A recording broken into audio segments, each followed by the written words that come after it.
We're now nearing the end of our ceremony, but first I would like to ask Christopher Nielsen, one of our wonderful new graduates, to come to the podium to propose a vote of thanks on behalf of those receiving awards today. Christopher.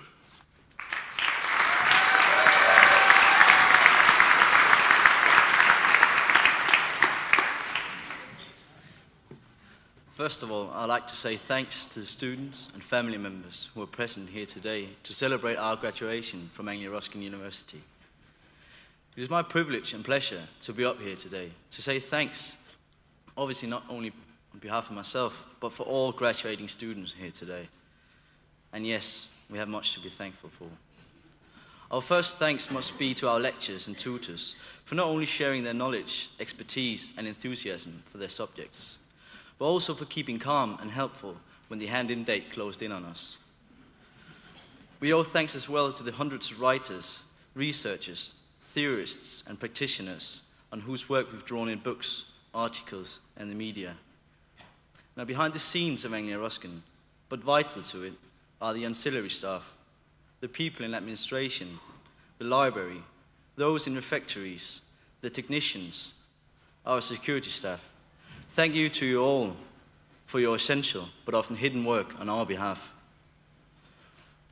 When I am in this thankful mood, I feel it's very important not to forget our families, friends, and colleagues, all who have had a helping hand in our graduating today.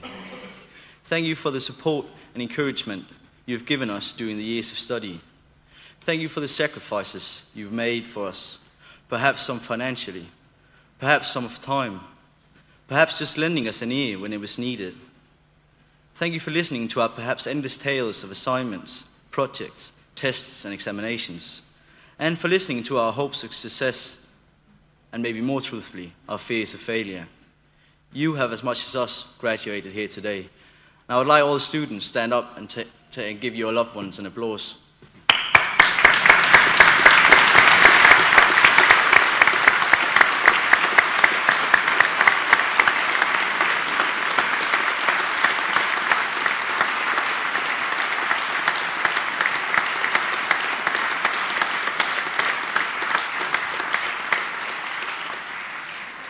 And you may sit down again now, yeah?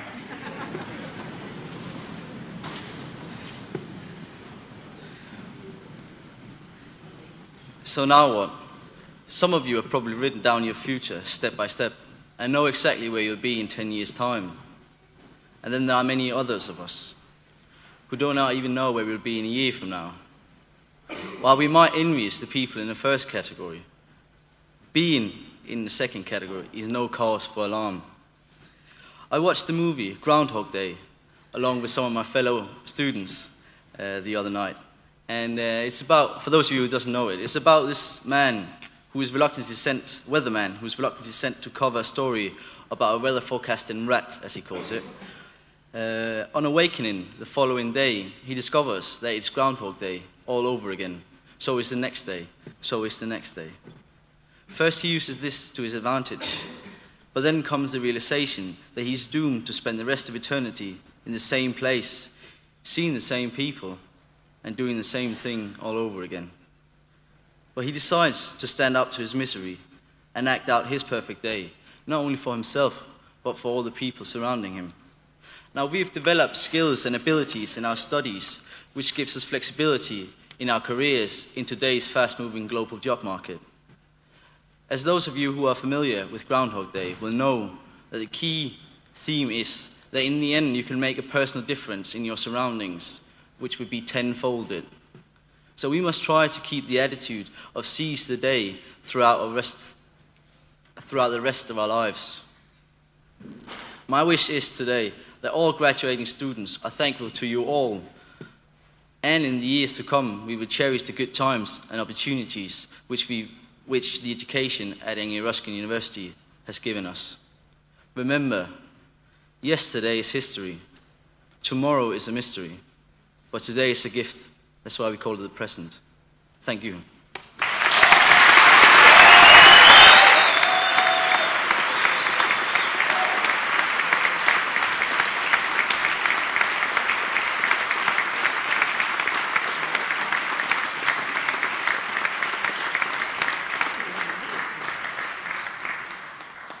Christoph, thank you.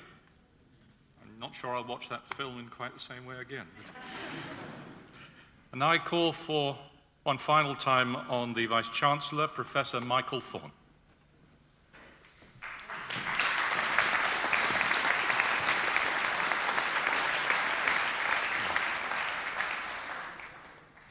And now will all those who have been presented to me for awards today and have crossed the stage please now stand.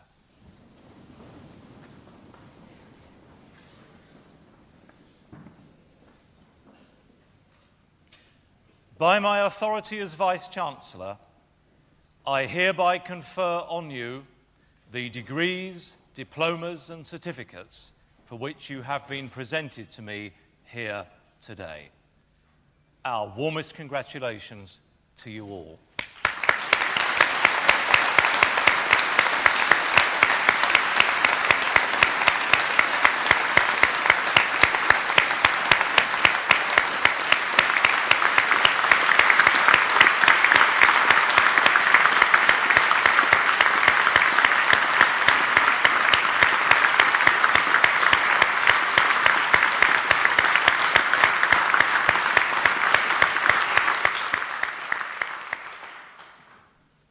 Ladies and gentlemen, that brings us to the end of the ceremony, and I declare the proceedings closed.